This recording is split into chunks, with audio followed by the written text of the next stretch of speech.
Hi everyone, welcome back to the channel. Today I'm going to be showing you how I cooked up some really large daikon radish that we grew in our garden that we harvested about a month ago. I'm going to be making a really delicious Chinese radish cake that you fry up and gets really crispy, and it's definitely one of my favorite dishes. And I'll also be cooking up a few side dishes to go with that as well that I'll also show you. I am starting off with the daikon radish that I will be prepping, and I ended up using 3 out of the 4 really large daikon radish that we harvested.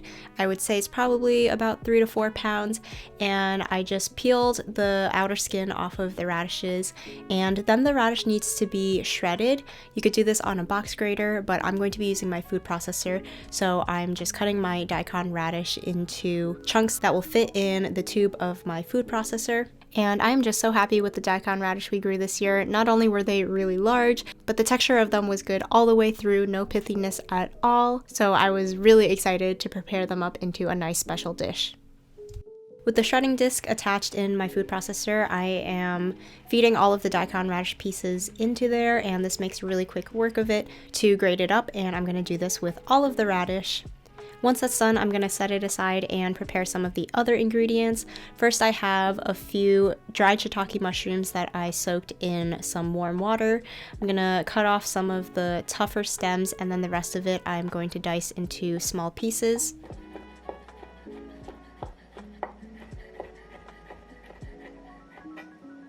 Then I have a few tablespoons of dried shrimp that I've also soaked in water. I'm gonna take that out of the water and then chop this up into small pieces as well. You want everything to be chopped up super finely because there's a pretty small ratio of these like filling ingredients to the radish, so you want them to be nicely distributed throughout the radish cake. Lastly, I have 2 pieces of Chinese sausage, which again I'm going to dice into small pieces. I ended up taking the skins off of my sausage, but that's not necessary. It was just coming off and annoying me, so I just took it off.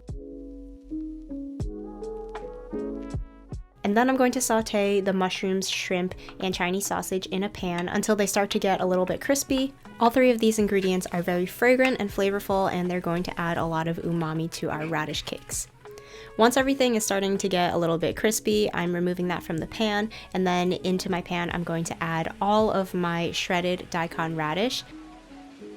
It's gonna take up a lot of the pan at first, but I'm gonna heat this up until everything kind of starts to shrink and soften up, and the daikon radish will get a little bit translucent, and then at that point I'm gonna remove it from the pan and put it into a large mixing bowl where I'm also going to add sugar, white pepper, a little bit of cornstarch, and then the other really main ingredient of this is rice flour, and I think I ended up adding around 2 cups of this, and also a little bit of salt.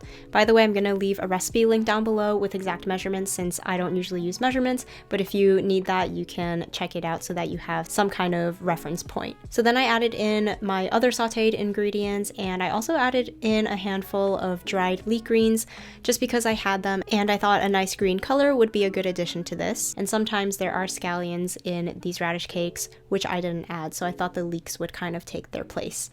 So I kind of mixed that all up to get everything distributed, but then I started adding hot water, and basically at this point you just need to add hot water or rice flour until you get a nice consistency. And it should kind of be like a thick, gloopy batter. Definitely shouldn't be too runny or it won't set up properly, but you don't want it so thick that it's going to be dry either. So this is kind of what my batter looked like when I was happy with it, and I'm just portioning it out into a couple of different containers. You can use whatever you have that will be able to be steamed, because we are going to have to steam these for quite a while so that they set up and everything is properly cooked before we can later on fry it. So I'm using just a cake pan for the batch that I'm going to have fresh for the week, but then usually, since this is kind of a labor intensive process whenever my family makes it, we make like a large batch because you can freeze the cake after you've steamed it, and then at a later date you can take it out and defrost it and then fry it up. So I'm gonna keep one of these in the fridge, and then the other one will be frozen.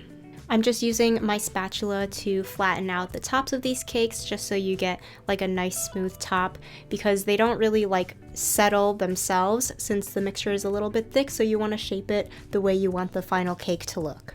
So then you just have to steam these, and depending on the size, you might have to adjust the time. But for my larger pan, I think I steamed it for an hour, and then for my smaller one, maybe 40 to 50 minutes. Once they've been steamed, they have to cool off completely, and we stick them in the fridge overnight. This is how the cake looks the next day, and from the steaming process and the cooling, it has really set up and become nice and firm. And now we have to cut this into slices so that we can fry them up.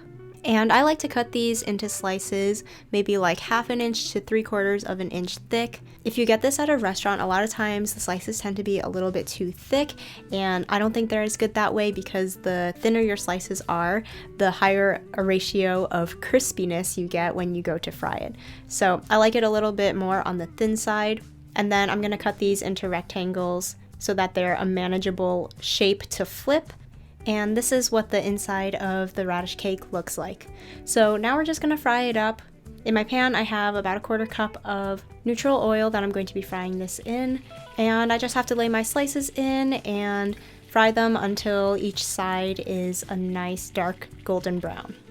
One of the best parts about these radish cakes is the texture once they're fried up, because the outsides really get so super crispy, and it's a different kind of crisp as when you fry things that have flour in it, which I think tends to go really soggy. I think because this is rice flour, it's kind of like a lighter crispiness that really stays crispy and is so delicious. The radish cakes look so beautiful once they've been fried up and they start to get a little bit of color. And before I started cooking this, I also prepared some other things to serve with this meal. So first I have a kabocha squash that we grew in our garden. It's a really tiny little guy, and there wasn't too much flesh on it, to be honest. But the good thing about kabocha squash is that the skin is edible. So I'm just taking out like the inner seed part, and then I'm just gonna slice this into some rings with the skin on, and we're just gonna roast this to have some nice roasted squash along with our radish cake. This definitely is not the most beautiful looking squash we've ever grown. I don't even know if it was fully mature, but I think it's gonna be a good addition to this meal anyway.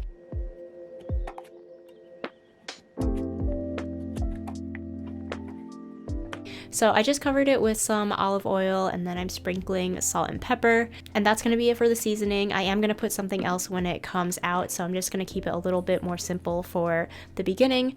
I'm just going to mix that up and put this onto a sheet pan, and this is going to roast at 400 degrees for 20 to 25 minutes.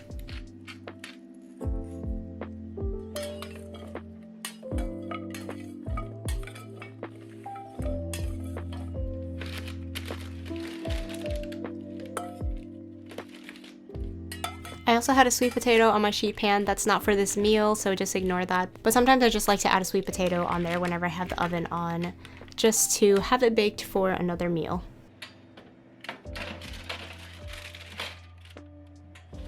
This is what the squash looks like when it comes out. It is beautifully cooked. It almost looks caramelized, and I'm gonna finish this off with some of this togarashi seasoning that I bought recently. It's a chili pepper mix, but it also has sesame seeds and some other flavors in there, and I just sprinkled this on top of the squash. And then next I also prepared a miso soup, which is just a really simple, easy soup that I like to make when I don't really have anything else planned, because you don't really have to do a lot of prep work for it. I just soaked some seaweed that I chopped up, added that to a small pot of boiling water, and then added in a tablespoon or so of miso paste. I like to whisk this in with the chopsticks and break up those clumps, and that's it for the miso soup. Super simple. And here's what the final radish cake looks like. It is so beautiful and golden brown. The outside is crispy, but the inside is creamy, which in my opinion is like the best combination for any food ever. And then we also had our roasted kabocha squash, our miso soup, and then I also had some fresh kimchi that I made that I served with this as well. So that is the finished meal, and this is how you make Chinese radish cake, which is one of my favorite ways to prepare daikon radish. This dish is very commonly made and eaten around Chinese New Year, but you can also get it at dim sum year-round, and pretty much like any other food, you can make it whenever you want. I do realize this meal as a whole is very much so a mashup of like lots of different things, but that's kind of how things are around here. It's just a fusion of lots of different cultures. But anyway, hope you enjoyed this video and seeing how this dish is made. Thank you for watching, and I'll see you again in the next one.